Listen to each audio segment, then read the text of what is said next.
Assalamu alaikum, I'm Aisha and you're watching Samaa News. Here are today's headlines. The United States Supreme Court has struck down President Donald Trump's sweeping tariffs imposed under the International Emergency Economic Powers Act, ruling 6-3 that the 1977 law does not grant authority to levy such duties. The opinion, written by Chief Justice John Roberts, upheld a lower court decision and handed a significant setback to the president. However, President Trump moved swiftly to replace tariffs struck down by the Supreme Court with a temporary 10% global import duty for 150 days and ordered new investigations under other laws that could allow him to reimpose the tariffs. Trump signed executive orders to impose new tariffs starting on Tuesday under Section 122 of the Trade Act of 1974, partly replacing tariffs of 10% to 50% under the 1977 International Emergency Economic Powers Act that the top court declared illegal, and ending collection of the now banned duties. Moreover, Trump will travel to China from March 31st to April 2nd for a highly anticipated meeting between the leaders of the world's two biggest economies, a trip announced as the Supreme Court overturned Trump's sweeping tariffs on imported goods. A White House official confirmed the trip just before the highest US court dealt Trump a stinging defeat by striking down many of the tariffs he has used in a global trade war, including some against rival China. Iran's foreign minister has said that he expects to have a draft counterproposal ready within days following nuclear talks with the United States this week, while US President Donald Trump said he was considering limited military strikes. Two US officials told Reuters that US military planning on Iran had reached an advanced stage, with options including targeting individuals as part of an attack and even pursuing leadership change in Tehran if ordered by Trump.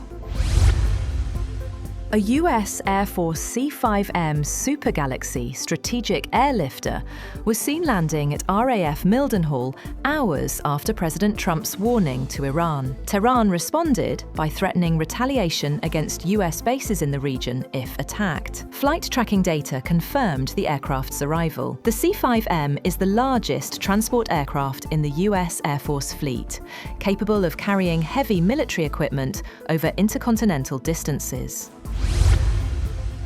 Ukrainian President Volodymyr Zelensky says the military track in talks with Russia is constructive, but there has been no positive movement on territorial issues. He said Ukraine expects the next round of negotiations to take place later this month. Meanwhile, the Kremlin, through spokesman Dmitry Peskov, said no date or venue had been confirmed, although Russia's state news agency TASS reported the talks could be held in Geneva, with participation from Russia, Ukraine, and the United States. On the other hand, Russian President Vladimir Putin has asked negotiators Vladimir Medinsky and Igor Kostyukov to report on US-mediated peace talks between Russia and Ukraine in Geneva.